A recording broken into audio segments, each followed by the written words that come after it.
ছাত্রছাত্রী বন্ধুরা, আজকের আমরা সমাধান করব কোষে দেখি 1.1টা। ঠিক আছে, 1.1-এর আমরা যেসব অঙ্কগুলো আজকের দেখি সম্ভব হয় কষা, সেগুলো আমরা সলভ করব। সবগুলো সম্ভব হবে না, এগুলো সম্ভব হয়।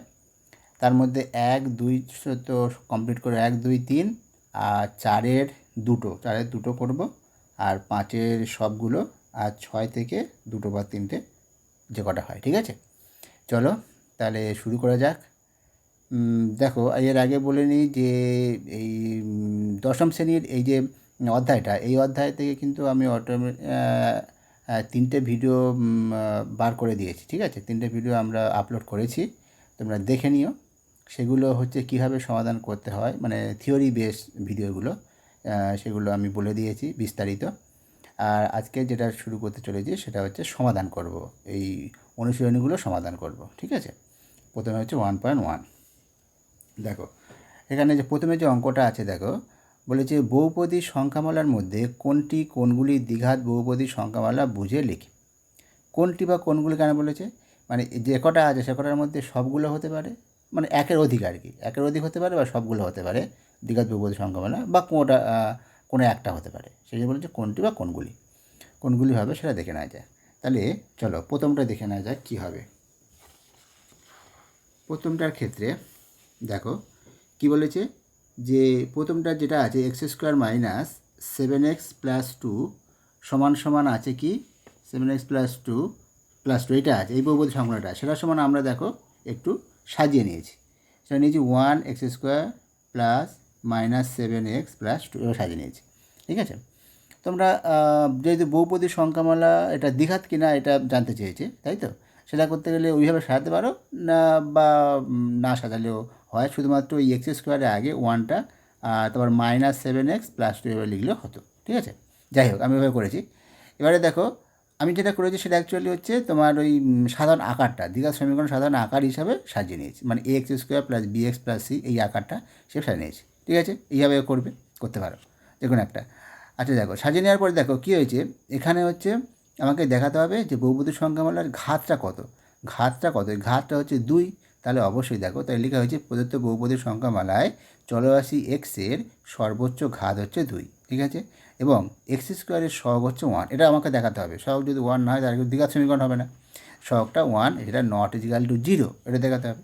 যেহেতু এটাই, তাই সুতরাং আমি বলতে পারি যে এটা একটা দ্বিঘাত বহুপদী সংখ্যামালা। ঘাত হচ্ছে 2, আর এটা হচ্ছে ≠ 0, সর্বোচ্চ ঘাতের যে সহগটা সেটা 0। সুতরাং এটা একটা দ্বিঘাত বহুপদী সংখ্যামালা, তাই লেখা হয়েছে, অর্থাৎ প্রদত্ত বহুপদী সংখ্যামালাটি একটি দ্বিঘাত বহুপদী সংখ্যামালা। এবারে চলো দ্বিতীয়টা দেখে নেওয়া যাক। দ্বিতীয়টা কী আছে, যে 7x⁵ - x × x + 2 এটা আছে। এবার ওটাকে আমরা ভেঙে নিচ্ছি, x + 2টাকে ভেঙে নিলে দেখো এটা হয়। এবার দেখো এখানে চলরাশি x সর্বোচ্চ ঘাত 5, তাহলে এটা দ্বিঘাত বহুপদী সংখ্যামালা হবে না। তাহলে সেটাই লেখা হয়েছে প্রদত্ত বহুপদী সংখ্যামালা চলরাশি এক্সের সর্বোচ্চ ঘাত হচ্ছে 5, তাই অতএব প্রদত্ত বহুপদী সংখ্যামালাটি দ্বিঘাত বহুপদী সংখ্যামালা নয়। এবারে পরবর্তী যেটা আছে, যে 2x × x + 5 + 1 এই যে বহুপদী সংখ্যামালাটা আছে, সেটাকে ভেঙে নিলে দেখো 2x² + 10x + 1। এখানে দেখো, এখানে বহুপদী সংখ্যা চলরাশির ঘাত কত, সর্বোচ্চ ঘাত হচ্ছে 2, এবং ঘাত 2, আর x² সহগটা হচ্ছে 2, সেটা ≠ 0। ঠিক আছে, তাহলে অতএব এটা একটা বহুপদী সংখ্যামালা হবে আগের মতো। এবারে ঠিক আছে, এবার দেখো পরেরটা কী আছে, 2x - 1 প্রদত্ত বহুপদী সংখ্যামালাটি চলরাশি এক্সের দেখো সর্বোচ্চ ঘাত হচ্ছে 1, সর্বোচ্চ ঘাত 1, 2x - 1 x এর ঘাত 1, তাহলে অতএব এটা দ্বিঘাত বহুপদী সংখ্যামালা নয়। ঠিক আছে, হয়ে গেল আমার 4টে। পরবর্তী দাগে দেখো 2-এর দাগে কী বলেছে, যে নিচের সমীকরণগুলির কোনটি ax² + bx + c = 0, যেখানে a b c বাস্তব সংখ্যা হবে আর এটা ≠ 0 হবে, এই আকারে লেখা যায় তা লেখো। ঠিক আছে, কোনটা এগুলো ওই আকারে লেখা যায়। তাহলে প্রথমটা দেখে নেওয়া যাক সেটা হয় কি না, লেখা যায় কি না। প্রথমটা করেছি, দেখো প্রথমটাকে ভেঙে নেওয়া হয়েছে। যেটা হয়েছে দেখো, আমি কিন্তু বা করে ডান দিকে বাঁ দিকে করেছি, তোমরা এইভাবে করবে না, সবসময় নিচে চলে যাবে। দেখো প্রথমটা হচ্ছে বা লেখার পরে x প্লাস, এটা হচ্ছে সমাধানের এই নিয়ম, তাহলে এটা ওয়ানটাকে ডান দিকে নিয়ে আসা হয়েছে, আর এখানে দেখো তাহলে এইটাকে এবার ভেঙে দেওয়া হয়েছে x square plus one by x সমান 7, ঠিক আছে। তারপরে কী করা হয়েছে, তাহলে এক্স স্কোয়ার প্লাস ওয়ান সমান 7x, সেখান থেকে এটা চলে আসা হয়েছে, ঠিক আছে। এখানে দেখো কী লিখতে হবে, কী হবে যে 1 নম্বর সমীকরণকে এটা আমরা 1 নম্বর সমীকরণ হিসাবে লিখে নেবো। লিখে নেওয়ার পর লিখবো সমীকরণকে x square plus b x plus c সমীকরণের সঙ্গে তুলনা করে পাই। ওর সঙ্গে তুলনা করছি, তুলনা কখন করব, যখন দেখবো ওই আকারটা হয়ে যাচ্ছে, দেখো ওই আকার হচ্ছে, সেই জন্য ওইভাবে তুলনা করব। যখন আকার হবে না তখন অন্যভাবে লিখবো। এই রকমের ক্ষেত্রে এরকমভাবে তুলনা করব। তুলনা করলে দেখো এখানে এক্স স্কোয়ারের সহগ মানে তুলনা করলে এ সমান কত আসবে 1, বি সমান আসবে -7, আর সি সমান 1 হবে, ঠিক আছে। তাহলে প্রত্যেকে বাস্তব সংখ্যা এবং এ সমান কত 1 নট ইকুয়াল টু 0, তাহলে ওই শর্তটা পূরণ হয়ে গেল, এবিসি বাস্তব সংখ্যা নট ইকুয়াল টু 0। তাহলে অতএব বলতে পারি, এবং ঘাতটা হচ্ছে 2, তো দেখেই তো তুলনা করলাম, তাহলে অতএব বলতে পারি কি, দেখো ওই আকারে আমরা লিখতে পারবো। দেখো সেখানে লেখা হয়েছে যে প্রদত্ত সমীকরণকে x square plus b x plus c, এখানে এ বি সি বাস্তব সংখ্যা এবং এ নট ইকুয়াল 0 আকারে লেখা যায়, দেখলাম, ঠিক আছে। এবারে পরবর্তী অঙ্কটা দেখো, 2 নম্বর অঙ্কটা কী করা হয়েছে। 2 নম্বরের অঙ্কটা দেখো আগের মতো করে ওইভাবে এক্স স্কোয়ারটা কি ওটা হলো, বা এক্স স্কোয়ার প্লাস 3 সমান এক্স কিউ হয়ে গেল। এবার এক্স কিউটাকে সবগুলো একদিকে নিয়ে আসা হলো, নিয়ে দেখো এখানে কি হয়েছে, এখানে দেখো x q minus x square minus 3 সমান 0। এই যে সমীকরণটা পেলাম, এই সমীকরণে দেখো চলে আসছে সর্বোচ্চ ঘাত কত 3, তাহলে এটা দ্বিঘাত মানে ওই আকারে লেখা যাবে না, যেহেতু ঘাত 3 পেয়ে গেছি, তার আর কিছু লিখতে হবে না। এবার লিখবো যে প্রদত্ত সমীকরণকে এইভাবে আকারে লেখা যাবে না, ব্যাস হয়ে গেল। এই অঙ্ক সহজ, ঠিক আছে। তারপরে দেখো 3 নম্বরটা কী করা হয়েছে। 3 নম্বরের ক্ষেত্রে কী করা আছে দেখো, এখানে যেটা আছে এখানে হচ্ছে একটা x square minus 6 root x আছে, রুট এক্স প্লাস 2 সমান 0। এবারে রুট এক্স থাকলে এইরকম রুট এক্স বা রুট কিউ যদি এরকম থাকে, মানে করণী যদি সংখ্যক যেসব মানে এতে তোমার সমীকরণে এইরকম থাকবে, করণী সংক্রান্ত কোনো রাশি থাকবে, তখন সেক্ষেত্রে কী করা হবে, করণীটাকে নিরসন করতে হবে। নিরসন এক্ষেত্রে কীভাবে নিরসন করছে, আমরা বর্গ করলে রুট এক্সটাকে আউট করতে পারবো, ঠিক আছে। এবার দেখো সেই জন্য আমরা এখানে বর্গ করব, তাই কী করে করলাম, বর্গ করলাম। এখানে এটা লিখে দেওয়া উচিত ছিল, এখানে লিখে দেবে তোমরা বর্গ করে পাই, ঠিক আছে। শুধুমাত্র বর্গ করে লিখলে হবে, বর্গ করে উভয় পক্ষকে বর্গ করে। তাহলে এখানে এক্স এপারে বাঁ দিয়ে বড় করলে কী হবে, যে এক্স স্কোয়ার প্লাস এটা হয়ে যাবে, আর এটা ডান দিকে হয়ে যাবে 36 এক্স, ঠিক আছে। বড় করলে রুট এক্সটা এক্স হয়ে যায়। তারপরে দেখো তারপরে কী আসছে, এটাই চলে আসছে, ঠিক আছে। তাহলে এখানে যে সমীকরণটা পেলাম, এই 1 নম্বর দাগ দেবো, এই যে সমীকরণটা পেলাম দেখো, এই সমীকরণে কী হচ্ছে, 1 নম্বর সমীকরণে তার সর্বোচ্চ ঘাত কত 4, চলে আসে সর্বোচ্চ ঘাত 4, তাহলে অতএব এটাকেও আমরা এই আকারে লিখতে পারবো না, সেরকম লেখা যাবে না। আর তারপরটা দেখো, তারপরটা কী করা হয়েছে, তারপরটা দেখে নাও, এক্স স্কোয়ার এখানে কী করছি দেখো, এটাকে হোল স্কোয়ার সমান আমরা সূত্রটাকে ভেঙে দিচ্ছি, ভেঙে দিয়ে এটা হয় এটা। দেখো এখানে বাম দিকে যা আছে ডান দিকেও তাই আছে, তার মানে এটা হলো একটা অভেদ। তার মানে এই চলরাশি এখানে প্রত্যেকটা মানের জন্য ডান দিকেরও প্রত্যেকটা মান সমান হবে, যে কোনো মানের জন্য যে কোনো মান সমান হবে, তখন সেটা হয়ে যায় একটা অভেদ। অভেদ যখন হয়ে যায় তখন কি হয়, তখন তাকে আমরা এই দ্বিঘাত সমীকরণ আকারে লিখতে পারবো না, তাই লিখবো প্রদত্ত সমীকরণটি একটি অভেদ, অতএব প্রদত্ত সমীকরণকে এই আকারে লেখা যাবে না, ঠিক আছে। ব্যাস হয়ে গেল, যখনই অভেদ হবে এইভাবে আমরা লিখে দেবো, বুঝে গেল। এবার দেখো পরবর্তী 3 নম্বরের যে অঙ্কটা, 3 নম্বর কী আছে দেখে নাও আগে। অঙ্কটা কী আছে, 3 নম্বর বলেছে যে x q minus x⁻6 minus x q minus 2 সমান 0 সমীকরণটি চলের কোন ঘাতের সাপেক্ষে একটা দ্বিঘাত সমীকরণ তা নির্ণয় করো। কোন ঘাতে হবে, কোন ঘাতের সাপেক্ষে এটা দ্বিঘাত সমীকরণ। দেখো কীভাবে করা যায়, এটা কীভাবে করা হচ্ছে দেখে নাও। এটা হচ্ছে দেখো x⁻6, এটাকে সাজিয়ে নিতে হবে, এটাকে সাজালে দেখো x q whole square plus -1 x q plus -0 এই আকারে সাজিয়ে নিয়েছি। দেখো সেটার সমান এক্স কিউটাকে আমরা ধরছি ওয়াই ধরে নিচ্ছি, তাহলে y square minus y minus 2 সমান 0। তাহলে এটা একটা দ্বিঘাত সমীকরণ, তাই তো। এটা একটা দ্বিঘাত সমীকরণ কেন সেটা আমরা লিখবো, যে 1 নম্বর সমীকরণে চলে আসি ওয়াই এর সর্বোচ্চ ঘাত 2 এবং ওয়াই স্কোয়ারের সহগ হচ্ছে 1 অর্থাৎ 0। তো অতএব বলতে পারি যে এই সমীকরণটা একটা দ্বিঘাত সমীকরণ। তো এই সমীকরণ দ্বিঘাত সমীকরণ মানে এই সমীকরণ মানে তো ওই এক্স কিউয়ের ঘাত, তাই তো। এক্স কিউয়ের ঘাত ওটা, এই এক্স কিউ সমান তো ওয়াই, তাহলে যে এটা এক্সের কোন ঘাতের জন্য, তাহলে এটা দ্বিঘাত সমীকরণ হচ্ছে, এক্স তাহলে তৃতীয় ঘাতের জন্য এটা দ্বিঘাত সমীকরণ হচ্ছে, সেটাই আমরা লিখবো। তার শেষে আমরা লিখবো দেখো 1 নম্বর সমীকরণটি একটি দ্বিঘাত সমীকরণ, অতএব দ্বিঘাত সমীকরণ হলো। তাহলে অতএব প্রদত্ত সমীকরণটি চলে তৃতীয় ঘাতে অর্থাৎ এক্স কিউ মানে x⁻³ এর সাপেক্ষে একটি দ্বিঘাত সমীকরণ হবে। বুঝা গেল? তৃতীয় ঘাতে এটা দ্বিঘাত সমীকরণ হবে। এবার 4 নম্বরে দেখো, 4 নম্বরে কী বলেছে যে a-2 ইন্টু x² + 3x + 5 সমান সমীকরণটি এর কোন মানের জন্য দ্বিঘাত সমীকরণ হবে না তা নির্ণয় করতে বলেছে। এবার দেখো কীভাবে করা যায় এটা। এক্ষেত্রে আমরা কী করেছি, প্রদত্ত সমীকরণটি দ্বিঘাত সমীকরণ হবে না যদি কি হয় যে x² সহগটা যদি শূন্য হয়ে যায়, তাই তো? তার মানে কি, অর্থাৎ যদি a-2 সমান 0 হয়, অর্থাৎ যদি a সমান 0 হয়, তাই তো? a সমান যদি 0 হয় তাহলে তাহলে এর কোন মানের জন্য a সমান 2, a সমান 0 নয়, a সমান 2, ঠিক আছে? তাহলে অতএব লিখব a সমান 2 মানের জন্য প্রদত্ত সমীকরণটি দ্বিঘাত সমীকরণ হবে না। বুঝে গেল? এইভাবে করবে। তারপরে দেখো 2 নম্বর অঙ্কটা কী আছে, 4-এর 2 নম্বর অঙ্কটা আছে, যেটা আছে দেখে নাও। বলেছে সমীকরণটি এইটা কী আছে, কে x² + bx সমান bx + c সমান 0 দ্বিঘাত সমীকরণ আকারে প্রকাশ করলে এক্সের সহগ কত হবে তা নির্ণয় করো। ওই আকারে আগে আমাকে প্রকাশ করতে হবে, তাই তো? দেখে নাও প্রকাশ করছি আমরা কীভাবে, ভেঙে দেবো আর কি, বা এটা সমান এটা হলো, তাহলে এটা গুণ করলে এটা গুণ করলে 3x² সমান এটা হয়ে গেল। তারপর হয়ে যাচ্ছে কি এইটা যে 3x² + x - 4 সমান 0। তারপরে দেখো 3x² + x + -4 ওই আকারে সাজিয়ে নিয়েছি, মানে x² + bx + c আকারে সাজিয়ে নিয়েছি। সাজিয়ে নিতে বলেছি, যদি নেওয়ার পরে কী হবে দেখবো এক্সের সহগ কত, এক্সের সহগ 1, তারপরে দ্বিঘাত সমীকরণে এক্সের সহগ হবে 1। এটাই আমাকে নির্ণয় করতে বলেছে, তাহলে হয়ে গেল। এবার দেখো এবার 5 নম্বর অঙ্ক। এবার দুটো যে অঙ্ক এখানে করছি না, ঠিক আছে? এই যে দুটো অঙ্ক বাদ রাখছি 3 আর 4, এই দুটো অঙ্ক তোমরা করতে, এই ধরনের অঙ্ক আমরা করে দিয়েছি, তাই আমরা এখানে বাদ রাখছি। এই দুটো অঙ্ক তোমরা করতে পারবে এই আশায়, ঠিক আছে? আশা করি তোমরা পারবে। যদি না পারো কমেন্ট করো, আমি পরের ভিডিওতে বলে দেবো, যেগুলো বাদ থাকবে বলে দেবো, ঠিক আছে? তাহলে দেখো 5 নম্বর যেটা আছে, 5 নম্বরে যে অঙ্কগুলো আছে কী আছে, যে প্রথম যে অঙ্কটা দেখো বলছে 42, বলেছে কি নিচের বিবৃতিগুলো থেকে এক চলবিষ্ট দ্বিঘাত সমীকরণ গঠন করো। তার মানে এখানে যে বিবৃতিগুলো দেওয়া আছে সেখান থেকে আমাকে দ্বিঘাত সমীকরণ তৈরি করতে হবে, এই হচ্ছে আমার কাজ, ঠিক আছে?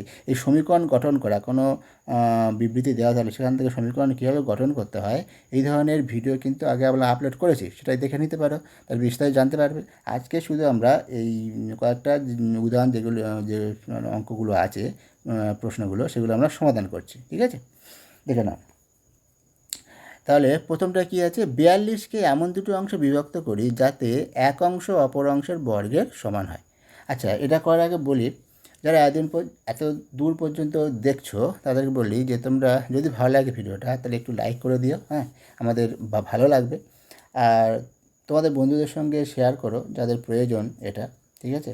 আর চ্যানেলটা অবশ্যই সাবস্ক্রাইব করে রাখো, যাতে পরবর্তী ভিডিওগুলো যখন আপলোড করব তোমার সঙ্গে সঙ্গে সেটা পেয়ে যাও। আর সাথে সাথে তোমরা যে পাশে থাকা বেল আইকনটাও অন করে রেখো, কেননা যখনই আমি আপলোড করব নাহলে কিন্তু সঙ্গে সঙ্গে পাবে না। পরবর্তীতে তোমরা চ্যানেলে আসলে পেয়ে যাবে, কিন্তু সঙ্গে সঙ্গে পাবে না, ঠিক আছে? সেই জন্য বেল আইকনটা অন করে রেখো, তাহলে সঙ্গে সঙ্গে ভিডিওগুলো পেয়ে যাবে। আচ্ছা, তাহলে দেখো 5 নম্বরের যে অঙ্কটা আছে প্রথমটা, যে 42কে এমন দুটি অংশে বিভক্ত করি যাতে এক অংশ অপর অংশের বর্গের সমান হয়, ঠিক আছে? চলো দেখে নেওয়া যাক কীভাবে করা যায়। বলেছি এখানে দেখো 42-এর একটি অংশ এক্স ধরে নেওয়া হয়েছে, যেখানে এক্স একটা হচ্ছে বাস্তব সংখ্যা, ঠিক আছে? সেই 42-এর একটা অংশ এক্স, সেটা বাস্তব সংখ্যা, তাহলে অপর অংশটা কি 42 - x হবে, ঠিক আছে? একটা এক্স ধরলে অপরটা একটা 42 - x হয়, ওটা থেকে বিয়োগ করে যেটা হবে সেটাই, তাই তো? তাহলে শর্তানুসারে এটা হতে পারে বা এটা হতে পারে। বলেছে কি একটা অংশ অপর অংশের বর্গ, তাহলে একটা অংশ যদি এটা হয় তাহলে অপর অংশটা তো এক্স, তার বর্গ এটাই। বা একটা অংশ যদি এক্স ধরি তাহলে অপর অংশ তো 42 - x, তার বর্গ এটাই। দুটোর মধ্যে যে কোনো একটা, তাই দুটো আমি করে দিয়েছি এখানে, ঠিক আছে? তোমরা যে কোনো একটাই করলে হবে, পরীক্ষাতে সময় যে কোনো একটা করলে হবে, ঠিক আছে? তাহলে দেখো এবারে তাহলে এক্ষেত্রে যেটা হবে x² বড় করলে এটাই হয়, আর এক্ষেত্রে বড় করে ভেঙে দিলে কী আসবে, এটাই চলে আসে। তাহলে অতএব এক চলবিষ্ট দ্বিঘাত সমীকরণটি এটা অথবা এটা, যে কোনো একটা। বুঝে গেলে? এইভাবে এটা করতে হবে। দেখো 5-এর দ্বিতীয় অঙ্কটা কী বলেছে, দ্বিতীয় অঙ্কটা বলেছে দুটি ক্রমিক ধনাত্মক অযুগ্ম সংখ্যার গুণফল। এখানে জানতে হবে যে ধনাত্মক অযুগ্ম সংখ্যা কোনগুলো হয় এবং ক্রমিক মানে হচ্ছে পরপর পরপর এরকম ধনাত্মক দুটো অযুগ্ম সংখ্যা নেবো এমন যাদের গুণফল 143, ঠিক আছে, এরকম গুণফল হয়। তাহলে দেখা যাক পরপর কোনগুলোকে ধনাত্মক অযুগ্ম সংখ্যা বলা হয়, দেখে নাও। এখানে দুটি ক্রমিক ধনাত্মক অযুগ্ম সংখ্যা এরকম আমরা ধরে নেব, ঠিক আছে। 2x যে কোনো যদি সংখ্যা হয়, এছাড়া যদি যে কোনো অখণ্ড সংখ্যা হয়, তাহলে 2xটা সর্বদাই হচ্ছে একটা অযুগ্ম সংখ্যা হবে, তাই তো? অযুগ্ম সংখ্যা হবে না, যুগ্ম সংখ্যা হবে। আর 2x + 1 সেটা সর্বদাই অযুগ্ম সংখ্যা হবে। আবার 2x + 3 সেটাও অযুগ্ম সংখ্যা। আর এটা পরপর কেন? 2x + 1 এর পরে ঠিক 2x + 3 হবে, 1 এর পরে 2x + 3, মানে দু ঘর করে পিছিয়ে 2x + যেমন দেখো 1 যদি প্রথম সংখ্যাটা হয়, তার 1 একটা অযুগ্ম সংখ্যা, তার পরবর্তী সংখ্যাটা কি 3, মানে ওদের মধ্যে ডিফারেন্সটা 2 থাকবে। আবার 3-এর পর অযুগ্ম সংখ্যাটা কি 5। তুমি এবার দেখো এক্সটা বলেছি যে কোনো অখণ্ড সংখ্যা। আমি এটা যে নিয়েছি এটা ঠিক কি না এটা তুমি বুঝতে পারবে। এক্স এটা অখণ্ড সংখ্যা নিয়েছি, এক্স অখণ্ড সংখ্যা যদি হয় তাহলে এক্স অখণ্ড সংখ্যা মানে 0 থেকে শুরু। আমি এক্সের মানে 0 বসাচ্ছি, দেখো তো 0 বসালে কী আসছে, এটা 1 আসছে, এটা 3 আসছে, তাহলে মিলে গেল পরপর অযুগ্ম সংখ্যা। আবার যদি তুমি বলো x সমান 1 ধরবো, তাহলে 1 ধরলে এখানে কী হবে, এখানে 1 যদি বসাও তাহলে এটা 2 + 1 মানে 3, আর এখানে 1 হলে 2 + 3 মানে 5। দেখো 3 আর 5 পরপর দুটো অযুগ্ম, যে কোনো অযুগ্ম সংখ্যা বলেছি তো, পরপর যে কোনো দুটো অযুগ্ম সংখ্যার গুণফল। তাহলে আমি যে কোনো দুটো অযুগ্ম সংখ্যা নিয়েছি, তাহলে আমার নেওয়ার ঠিক আছে, তাই তো? দেখো তাহলে সেই অনুযায়ী তাহলে কী হবে অঙ্কটা, তাহলে শর্তানুসারে ওই গুণফলটা 143, সেখান থেকে আমরা গুণ করে যে মানটা পেলাম দেখো এইটা পেয়ে গেলাম। তারপরে 2 দিয়ে 4 দিয়ে ভাগ করেছি, ভাগ করলে যেটা আসবে এই দ্বিঘাত সমীকরণটা পেয়ে গেল। এটা আমার দ্বিঘাত সমীকরণ তৈরি হয়ে গেল। তাহলে অতএব বলা হবে যে নির্ণয় অ্যাকচুয়ালি দ্বিঘাত সমীকরণটা হলো এটা, ঠিক আছে। এবার দেখো এইটা কিন্তু আবার অন্যভাবেও করা যায়। অন্যভাবে কি, এই যে ধরাটা যেটা করেছে এই ধরাটা অন্যভাবেও ধরা যায়। অন্যভাবে মানে কীরকম দেখো, সেটা আমি এটা নিতে পারি 2x + 1, 2x - 1 আর 2x + 1। যখন এক্সটা কী ধরবো, এক্স যখন নিয়েছিলাম অখণ্ড সংখ্যা, মানে এক্সের মান 0, এটা 0 এবং বাদবাকি স্বাভাবিক সংখ্যাগুলো হবে। আর এক্সটা স্বাভাবিক, শুধুমাত্র যদি স্বাভাবিক সংখ্যা মানে এক্সটা 0টা বাদে যদি ধরি, 1 থেকে যদি ধরি, তখন কিন্তু এটাও নিতে পারি, তাই না? তখন এটাও হতে পারে। দেখো যদি 1 থেকে ধরি, 1 মানে 2 - 1 মানে 1, আর 1 এক্সের মানে 1 মানে 2 3, মানে 1 আর 3 মানে পরপর দুটো অযুগ্ম সংখ্যা হয়ে গেল, ঠিক আছে। তাহলে এটাও ধরলে হবে, ওটাও ধরলে হবে, যে কোনো একটা আমি করতে পারি, ঠিক আছে। যখনই এটা ধরবে তখন কিন্তু এক্সের মান বলে দিতে হবে স্বাভাবিক সংখ্যা, আর যখনই ওটা ধরবে তখন কিন্তু বলে দিতে হবে এক্সের অখণ্ড সংখ্যা, আগে বললাম, ঠিক আছে। তাহলে এটার ক্ষেত্রে ওইভাবে ধরে করলে একইভাবে শর্তাংশটা লিখবে, লেখার পর এটা আসবে, উত্তরটা হবে এটা, ব্যাস। তাহলে এটা হবে x² - 36 = 0, এটা হয়ে গেল দ্বিঘাত সমীকরণ হয়ে যাবে, ঠিক আছে। এবার দেখো 3 নম্বর অঙ্কটা কী আছে। 5 নম্বরের 3 নম্বর অঙ্কটা বলেছে দুটি ক্রমিক সংখ্যার বর্গের সমষ্টি 313 বলেছে। ওটা বলেছিল ধনাত্মক অযুগ্ম, ক্রমিক ধনাত্মক অযুগ্ম। এখানে ধনাত্মক বা ঋণাত্মক কিছু বলেনি, এখানে আর অযুগ্ম বা যুগ্ম কিছু বলেনি, এখানে শুধু বলেছে ক্রমিক সংখ্যা। তাহলে ক্রমিক সংখ্যা কীরকম হয়, দুটো ক্রমিক পরপর দুটো ক্রমিক সংখ্যা, যে কোনো সংখ্যা ধরতে গেলে একটা এক্স যদি হয় একটা x + 1 হয়ে যাবে, ঠিক আছে। এরকম একটা x আর x + 1 পরপর দুটো ক্রমিক সংখ্যা এরকম হয়। তো সেটাই ধরে নেওয়া আছে। দেখো 5-এর 3-এর অঙ্কটা দেখে নাও। 3-এর জায়গায় যে অঙ্কটা ধরে নেওয়া আছে, ধরি দুটি ক্রমিক সংখ্যা হলো একটা এক্স, একটা x + 1, যেখানে এক্সটা যে কোনো পূর্ণ সংখ্যা, ঠিক আছে, যে কোনো পূর্ণ সংখ্যা হলে হয়ে যাবে, যে কোনো পূর্ণ সংখ্যা পরপর দুটো পূর্ণ সংখ্যা ছাড়া কিন্তু তুমি যদি যে কোনো বাস্তব সংখ্যা না হবে না, ধরুন 1-এর 2 নিলে 1-এর 2, তাহলে 1-এর 2 + 3, মানে সেটা ক্রমিক সংখ্যা কী হবে, পরপর দুটো ওইভাবে বলা যাবে না, সেখানে যে কোনো পূর্ণ সংখ্যা নিয়েছি। এখানে তাহলে যেটা বললাম এক্সটা কিন্তু পূর্ণ সংখ্যায় ধরতে হবে। তুমি যদি বাস্তব সংখ্যা ধরতে তাহলে কী হতে, দেখো আমি যদি বাস্তব সংখ্যা ধরি এক্সটা, তাহলে প্রথম বাস্তব সংখ্যা যে কোনো একটা বাস্তব সংখ্যা যদি ধরো 1-এর 2, তাহলে 1-এর 2-এর পরবর্তী যে বাস্তব সংখ্যাটা, এখানে 1-এর 2 + 1 মানে কত হয়ে যাবে 2, 3-এর 2। 1-এর 2-এর পরবর্তী যে 3-এর 2 তা নয়, 1-এর 2-এর পরে তো অনেক বাস্তব সংখ্যা হতে পারে, তাই তো। তাহলে পরপর তাহলে হলো না, ক্রমিক সংখ্যা বলেছে, তাহলে এক্সটা অবশ্যই পূর্ণ সংখ্যা ধরতে হবে। কারণ দেখো এবার পূর্ণ সংখ্যা যদি এক্সের মান 1 হয়, তাহলে পরবর্তী বাস্তব সংখ্যা দেখো 1 বসালে 2, তাহলে 1-এর পরে 2 হয় পূর্ণ সংখ্যা, তাই তো। আবার যদি x = 0 ধরো, তার পরবর্তী বাস্তব সংখ্যা কত 1, তাহলে এখানে দেখো 0, তারপর 0 বসালে 0 + 1 মানে 1, তাহলে হলো। তাহলে পরবর্তী বাস্তব সংখ্যা আমরা পেয়ে যাব, মানে এটা 0 ধরলে 1 হবে, 1 ধরলে 2 হবে, 2 ধরলে 3 হবে। এইভাবে এক্স পূর্ণ সংখ্যা ধরলে আমাদের প্রশ্নানুযায়ী ঠিক, না হলে কিন্তু প্রশ্নানুযায়ী আমাদের ভুল হয়ে যাবে, ঠিক আছে। তো এটা কিন্তু মনে রাখবে, পূর্ণ সংখ্যা ধরতে হবে। তাহলে দেখো সেজন্য তারপর শর্তানুসারে কী বলেছে, ওদের বর্গের যোগফল, তাই তো বলেছে বর্গের সমষ্টি, হ্যাঁ বর্গের সমষ্টি 313। তাহলে x square plus x plus one দুটো যে সংখ্যা তাদের বর্গের সমষ্টি করলে 313।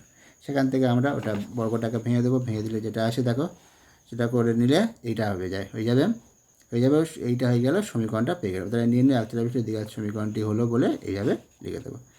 বোঝা গেল? এইভাবে আমরা সমীকরণ ঘরে তিনটে আমরা করে নিলাম, ঠিক আছে। এবারে 6 নম্বরে দেখো প্রথমটা কি আছে, এটাও বলেছে দ্বিঘাত সমীকরণ গঠন করো বিবৃতিগুলি থেকে।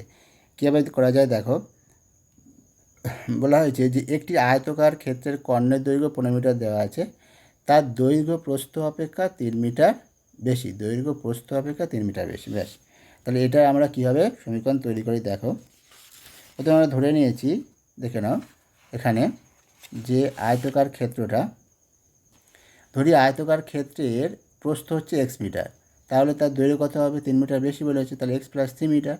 আর সুতরাং আয়তকার ক্ষেত্রটির কর্ণ দৈর্ঘ্য কত হবে, কর্ণ দৈর্ঘ্য এটা তো এটা কর্ণ আর এটা হচ্ছে সমকোণ হবে, তাহলে এটা লম্ব, এটা ভূমি, এটা অধিভুজ, তাহলে কর্ণটা কী যাবে, কর্ণ স্কোয়ার সমান লম্ব স্কোয়ার প্লাস ভূমি স্কোয়ার, তার মানে কর্ণ সমান √/, এটা লম্ব স্কোয়ার বা ভূমি স্কোয়ার হয়ে যাবে। সেই জন্য দেখো কর্ণটার সূত্র হবে এটাই, কর্ণটা ওই আয়তক্ষেত্রের আয়তক্ষেত্রের দৈর্ঘ্য স্কোয়ার প্লাস প্রস্থ স্কোয়ার, √/, দৈর্ঘ্য স্কোয়ার প্লাস প্রস্থ স্কোয়ার হবে, এটাই হচ্ছে কর্ণের দৈর্ঘ্য। তাই লিখেছে এটা দৈর্ঘ্য প্রস্থটা এক্স, তার দৈর্ঘ্যটা এক্স প্লাস 3 হোল স্কোয়ার, তো এটাই হচ্ছে কর্ণ পেয়ে গেলাম। এবারে শর্তানুসারে কী বলেছে, কর্ণটা দৈর্ঘ্যটা দেওয়া আছে, কর্ণটার দৈর্ঘ্য 15 মিটার দেওয়া আছে, তাই ওটা সমান 15 মিটার হয়ে যাবে শর্তানুসারে ওটা, ঠিক আছে। সেখান থেকে তাহলে কী আসবে দেখো, আমরা এবারে বর্গ করে দিয়েছি, উভয় পক্ষে বর্গ করলে কী আসবে এটাই চলে আসে। তারপরে ওটাকে ভেঙে দেওয়া হয়েছে, এক্স প্লাস 3 হোল স্কোয়ারটাকে ভেঙে দেওয়া হয়েছে, ভেঙে দিলে এটা আসবে 2 দিয়ে ভাগ করে নেওয়া হয়েছে, এখন এটা চলে আসবে। দেখো সমীকরণটা পেয়ে গেলাম, এটা হয়ে গেল নির্ণয় সমীকরণ, নির্ণয় 41 দ্বিঘাত সমীকরণ হলো এটাই, ঠিক আছে। এবার দেখো পরবর্তী যে অঙ্কটা আছে, পরবর্তী অঙ্কটা কী আছে দেখে না, পরবর্তী অঙ্কটা দেওয়া আছে, বলেছে 2 নম্বরের যে অঙ্কটা বলেছে এক ব্যক্তি 80 টাকায় কয়েক কিগ্রা চিনি ক্রয় করলেন, যদি ওই টাকায় তিনি আরও 5 কিগ্রা চিনি বেশি পেতেন তবে তার কিগ্রা প্রতি চিনির দাম 1 টাকা কম হতো, চিনির দাম বলছে 1 টাকা কম হবে। তাহলে দেখে নাও 80 টাকায় কয়েক কিগ্রা চিনি ক্রয় করেছে, তাই তো। দেখো দেখো অঙ্কটা কি, এখানে আমরা ধরি ব্যক্তিটি এক্স কিগ্রা চিনি ক্রয় করেছেন 80 টাকায়, কয়েক কিগ্রা বলেছে, তাহলে এক্স কিগ্রা ধরে নিচ্ছি 80 টাকায় ক্রয় করেছিল। তাহলে আমাকে 1 কিগ্রায় কত ক্রয় করেছে সেটা আমাকে বার করে নিতে হবে। কেন ওটা করবো দেখো, এখানে চিনির দাম এখানে বলেছে, দেখো এখানে বলেছিল যে প্রতি কিগ্রা প্রতি চিনির দাম 1 টাকা কম হবে, তাহলে আমার জানতে হবে যে কিগ্রা প্রতি চিনির দামটা কত সে কিনেছে, সেটা এখন জেনে নিতে হবে, তবে আমি সেইটা করতে পারবো। সেই জন্য আমরা 1 কিগ্রা প্রতিটা ক্ষেত্রে বার করে নেবো, 1 কিগ্রা, তাই আমি বার করে নেওয়া হয়েছে। দেখো যে এক্স কিগ্রা চিনি ক্রয় করেছে 80 টাকা, তাহলে 1 কিগ্রা কত টাকায় ক্রয় করেছিল, 80 বা এক্স টাকা, এটা হয়ে গেল। আর এখন যদি ওই 80 টাকায় বলেছে আরও 4 কিগ্রা চিনি বেশি পায়, তাহলে তাহলে নিশ্চয়ই তাহলে এক্স প্লাস 4 কিগ্রা চিনি 80 টাকায় পাচ্ছে, তাহলে সেখানে 1 কিগ্রায় কত টাকায় পাবে, এই টাকায় পাবে। আর সেটা বলেছে আগের তুলনায় 1 টাকা কম, তার মানে শর্তানুসারে কী হয়ে যাবে, আগের থেকে 1 টাকা কম মানেই তো এই টাকাটা, তাহলে আগের তুলনায় আগে যা টাকা, আগে যদি 9 টাকা হয় এখন তাহলে হয়েছে আগে 9 টাকায় যদি কিনতো এখন 8 টাকায় কিনবে, তাই সেই 9 থেকে 1 বিয়োগ দিলে 8 হয়, সেটা সমান এইটা হয়, তাহলে সেটাই করা হয়েছে, বোঝা গেলো। এটা হলো শর্তাংশ। এবার এখান থেকে সমীকরণটা তৈরি করে নেওয়া হয়েছে, দেখে নাও কীভাবে করে নেওয়া হয়েছে। একটাকে ডান দিকে নেওয়া হয়েছে, এপারে নিয়ে এসে তারপরে যোগ বিয়োগ করে নেওয়া যেমনভাবে করে, ঠিক আছে।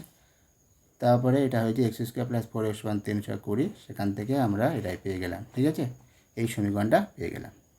এবার দেখো পরবর্তী যে 3 নম্বর অঙ্কটা কী আছে, 3 নম্বর অঙ্কটা যেটা দেওয়া আছে বলছে দুটো স্টেশনের মধ্যে দূরত্ব 300 কিমি, একটা ট্রেন প্রথম স্টেশন থেকে সমবেগে দ্বিতীয় স্টেশনে গেল, তা ট্রেনটির গতিবেগ ঘন্টায় 5 কিমি বেশি হলে ট্রেনটির দ্বিতীয় স্টেশনে যেতে 2 ঘন্টা কম সময় লাগতো।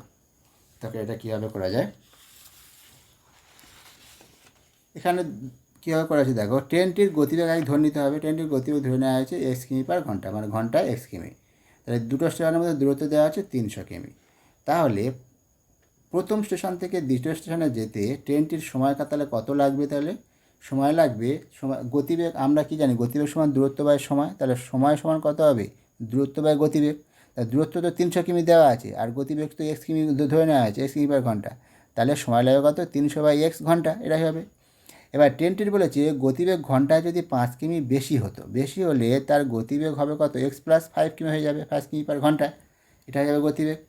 ঠিক আছে, তখন তাহলে বলছে যে প্রথম স্টেশন থেকে দ্বিতীয় স্টেশনে তখন তাহলে যেতে কত সময় লাগবে, সময় লাগবে তাহলে 300/x+5 ঘন্টা, এটা হয়ে যাবে। এবার বলেছে এটা বলেছে আগের তুলনায় কি বলেছে, 2 ঘন্টা কম সময় লাগবে। আগে যা ছিল তার থেকে 2 ঘন্টা কম, মানে এই সময়টা, তাহলে শর্তানুসারে আগে ছিল 300/x, সেখান থেকে 2 ঘন্টা কম হলে সেটা সমান 300/x+5।